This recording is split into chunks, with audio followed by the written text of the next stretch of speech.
Je suis freelance et je crée des chatbots pour les entrepreneurs qui veulent utiliser cette technologie exceptionnelle au service de leur marketing et de leur service client. Aujourd'hui, je vais vous présenter le chatbot de la RATP qui se trouve sur le site de la RATP. J'ouvre le chatbot et là, j'ai la présentation. Bonjour, je suis le chatbot de la RATP. Je suis là pour vous accompagner sur certains sujets. Ici, nous sommes sur le navigateur Firefox et on voit que l'emoji du haut n'est pas coloré. Et en fait, je vais souligner ce point parce que souvent, il y a des différences d'apparence entre différents navigateurs. Donc, de la même façon que pour un site web, pour un chatbot, on vérifie sur les différents navigateurs si l'ensemble des données sont similaires, s'il n'y a pas des écarts entre l'apparence sur un navigateur et sur un autre. Par exemple, j'ai testé le chatbot sur Chrome et sur Chrome, vous pouvez le tester, vous verrez que l'emoji avec la main apparaît coloré en jaune. Voilà. Nous continuons, donc le chatbot se présente et ensuite il nous propose de tester en cliquant sur relation clientèle ou en me demandant une info trafic. On voit ici que le terme important c'est relation clientèle et du coup il est entouré de deux emojis pour le faire ressortir dans le texte. Donc ça c'est des choses importantes pour mettre en valeur et pour permettre d'accélérer la navigation et de voir rapidement l'essentiel. Là, dans le choix des boutons pour le menu, il a été choisi de mettre évidemment relation clientèle en premier bouton et vous voyez que les autres sont sur le côté. Donc, c'est vraiment celui-là qui est privilégié. On invite celui qui navigue, le client, à aller sur celui-là. Donc, j'y vais pour suivre cette proposition. Et là, le chatbot se présente en disant qu'il est un chatbot, un assistant virtuel. Il est là pour aider. Donc, on a choisi le mot là de assistant virtuel, peut-être pour faciliter la compréhension et montrer également qu'il ne s'agit pas d'une personne derrière cette interface. Choisissez par où commencer ou posez-moi des questions. Alors, je m'adresse au service client et j'ai une question, par exemple, j'ai perdu ma carte Navigo. Alors, que se passe-t-il si je dis j'ai perdu ma carte Navigo? Vous souhaitez renouveler votre abonnement ou refaire votre carte.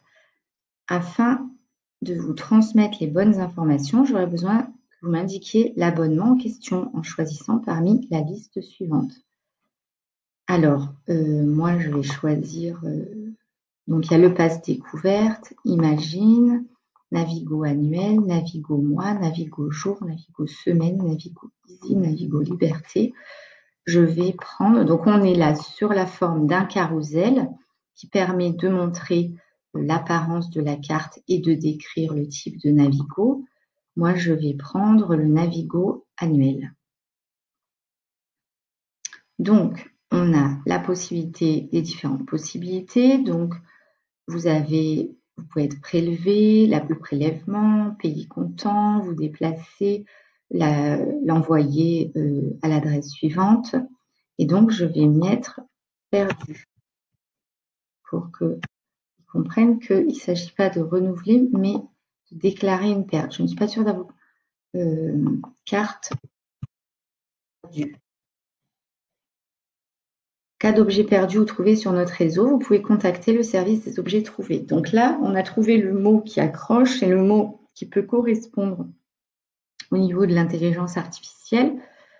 Si on met égaré, est-ce qu'on va avoir également, je ne suis pas sûre d'avoir compris, lost. Je ne suis pas sûre d'avoir compris, donc là, l'anglais n'est pas d'accord. Voilà, bon, on a vu que carte perdue, ça fonctionne. Carte perdue, ça déclenche l'idée d'objet trouvé et donc l'information en lien avec l'objet trouvé. C'est ce qu'il me fallait. Donc, on voit que dans le cadre de l'intelligence artificielle, il faut trouver le mot ou l'expression qui peut être reconnue par le chatbot. Donc, si on lui dit au revoir, il nous dit à plus dans le bus, ce qui est très sympa. Et si on lui dit merci beaucoup,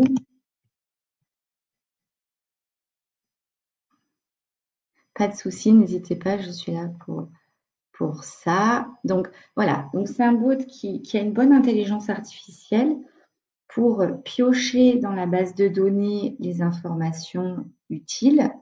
Après, comme dans tous les cas, dans l'intelligence artificielle, tous les mots, toutes les expressions ne fonctionnent pas et le bot est en amélioration continuelle puisqu'on l'entraîne à reconnaître de plus en plus des messages de plus en plus précis ou fins ou bien nouveaux pour qu'il ait un maximum de compétences pour reconnaître les mots qui ont été choisis par l'utilisateur. Est-ce qu'il répond à son domaine de compétences? Tout à fait. Il peut me renseigner sur énormément de points au niveau relation clientèle, au niveau trajet. On a également là, ici, tout un menu qui nous permet encore d'élargir les possibilités. Au niveau du design et de la fluidité, il est très bien. Il est coupé par des emojis, ce qui le rend plus facile à lire, plus fluide et plus agréable en termes de ton. Au niveau de la rapidité, il est très bien aussi. Ça se déroule dans le bon timing. Et au niveau des erreurs, il gère tout à fait les erreurs et nous dit quand on dépasse les limites de ses capacités. Voilà, donc j'espère que vous avez apprécié. Je vous dis à très bientôt et je vous souhaite un bon lundi.